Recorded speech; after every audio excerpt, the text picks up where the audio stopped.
कभी सपनों को हालात रोक देते थे, लेकिन अब बदल रहा है हरियाणा। लखपति दीदी योजना ने दिया महिलाओं को नया सहारा। अब लाखों बहनों की सालाना आय 1 लाख से ऊपर पहुंच रही है। इस योजना से मैंने एक छोटा सा बुटीक खोला है, जिससे मुझे लाभ हुआ है। मैं नायब सिंह सैनी सरकार का धन्यवाद देना चाहती हूँ। ड्रोन दीदी योजना ने गांव की बेटियों को दी तकनीक की उड़ान। अब महिलाएं ड्रोन उड़ाकर खेती में नई क्रांति ला रही हैं। लाड़ो लक्ष्मी योजना ने बेटियों का भविष्य बनाया सुरक्षित। हर महीने बेटियों के खाते में 2100 रुपए की राशि सीधे पहुंच रही है। बेटियों को आर्थिक रूप से सशक्त करने के लिए दीनदयाल लाडो लक्ष्मी योजना वो शुरू की है।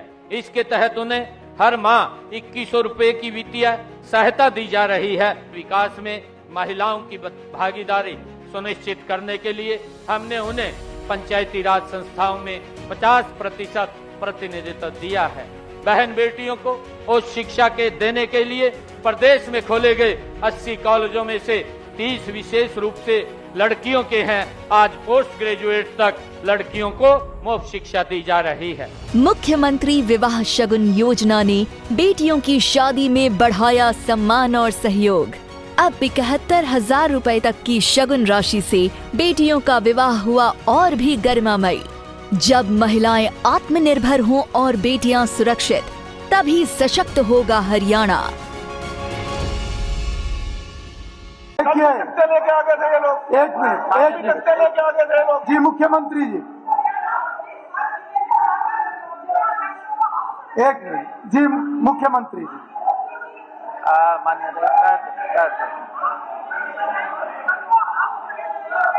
जी मुख्यमंत्री जी जवाब दे रहे हैं, एक बार सुन लीजिए। मान्य सीएम साहब। मान्य अध्यक्ष जी, लोकतंत्र है, लोकतंत्र में हर व्यक्ति को अपनी बात कहने का अधिकार है। कल आपने भी कहा था, और जो इस प्रकार का आज मुद्दा लेकर के आए हैं कि हाउस अरेस्ट कर दिया, कहीं हमारी पुलिस ना किसी को कुछ कहा है, ना कहीं गए हैं, ना कहीं हमारी जानकारी में है। मैं स्पष्ट करना चाह रहा हूँ। एक मिनट देखिए, एक मिनट बात सुन लो। देखिए, लोकतंत्र के अंदर माननीय अध्यक्ष जी, विपक्ष और का ये दायित्व बनता है, अगर सरकार का कोई विषय है तो उसको उठाए, प्रदर्शन करे। मैंने कल भी ये कहा था, क्योंकि यहाँ पर माननीय हाई कोर्ट है। माननीय हाई कोर्ट ने, हमें तो नहीं मालूम है, उन्होंने संज्ञान ले लिया, सड़क जाम हुई। मैंने कहा भी इसके लिए सरकार ने, चंडीगढ़ प्रशासन ने एक रिजर्व किया हुआ है 25 सेक्टर में। मान लिया जा अगर किसी के अंदर ज्यादा झूठ का गवार खड़ा हो गया, वो वहां जाकर निकाल ले। यहाँ क्यों इसको जाम करा? वहां निकाल सकता है जाकर के। अगर ज्यादा झूठ आपके अंदर है भी, सरकार के खिलाफ कुछ बोलना है, वहां जाकर बोल लो। हमने तो मना नहीं करा, पूरा हरियाणा बैठा है, हमने मना नहीं करा। नहीं, यहाँ देखिए चौधरी साहब, एक मिनट, मेरी बात सुन। चौधरी साहब एक मिनट बात तो सुन। अब देखिए, आपने नौकरियों को लेकर के काम रोको प्रस्ताव लेकर के आए। आपने कहा कि भाई इसके ऊपर चर्चा होनी चाहिए। मैंने माननीय अध्यक्ष जी को कहा भी आप चर्चा कराइए।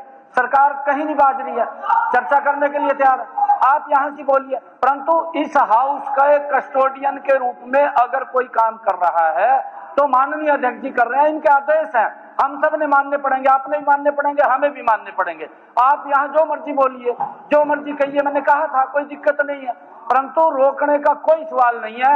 ये आप एक नया सगुफा लेकर के आए हैं झूठ का कि वहां रोक लिया, ना हमने किसी पुलिस को कहा माननीय अध्यक्ष जी, ना हमारी जानकारी में है, ये कोई भी आ सकता है। देखिए इतने लोग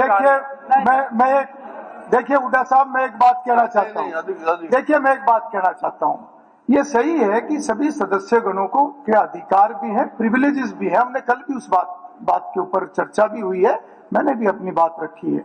और जो भी लेजिस्लेटिव मेंबर्स हैं, उनको भी 135A में एग्जम्पशन भी मिली हुई है। परंतु उन विशेष अधिकारों का हम भी दुरुपयोग ना करें, इतना तो ध्यान हमें भी करना पड़ेगा। और कल जो बातें हुई हैं, देखो 3 बातें हैं इसके अंदर, इसके अंदर 3 बातें हैं। सबसे पहले है सत्र चल रहा है तो हरियाणा विधानसभा के अंदर का विषय है। अंदर का विषय जो है वो पूरे तरीके से डिफाइंड है कि हम क्या कर सकते हैं, क्या नहीं कर सकते। फिर विषय आ जाता है इसके बाहर का, कि बाहर क्या एक्टिविटी है। उसके अंदर भी चाहे वो यूटी का विषय है, प्रशासन का विषय है, उनकी तरफ से भी क्लैरिटी है। हाँ, वो एक अलग बात है। तीसरी बात जो कल निकल के आई है कि कल का जो भी आपका एक प्रदर्शन था, मार्च था, जो भी था, उसमें हाई कोर्ट ने भी एक संज्ञान उसके अंदर लिया है। और उस सब के चलते अगर कोई व्यवस्था बनती है तो मुझे लगता है उसका पालन भी सब मिलके करें। और हाउस की जो एक प्रोसीडिंग्स है, हाउस की कार्रवाई है, वो सही तरीके से चले, उसका हम सबको मिलकर ध्यान रखना चाहिए। और मुझे लगता है कि जहां नियम कानून की बात है, सब उसकी पालना जरूर करें, ऐसा मेरा अनुरोध है। की पालना करते हैं, नियम के अनुसार ही काम कर रहे हैं। मैंने पूछा हाईकोर्ट का क्या संज्ञान लिया, हाईकोर्ट ने सिर्फ ट्रैफिक जाम के लिए लिया। ठीक है, तो वो यूटी अपना ध्यान करेगा, वो आपका हमारा यूटी अपना ध्यान करेगा, ड्यूटी है, यूटी अपना ध्यान करेगा। ड्यूटी है। और हमारा प्रशासन उनसे तालमेल करेगा, यही होता है। अध्यक्ष महोदय, मैं बोल रहा हूँ, ये 10 बोल रहे हैं, ये तो ऐसा काम कर रहे हैं।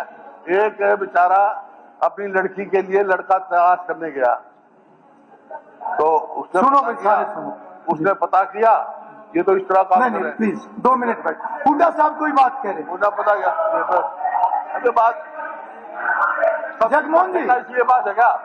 सब चीज का ठेका इसी की बात है।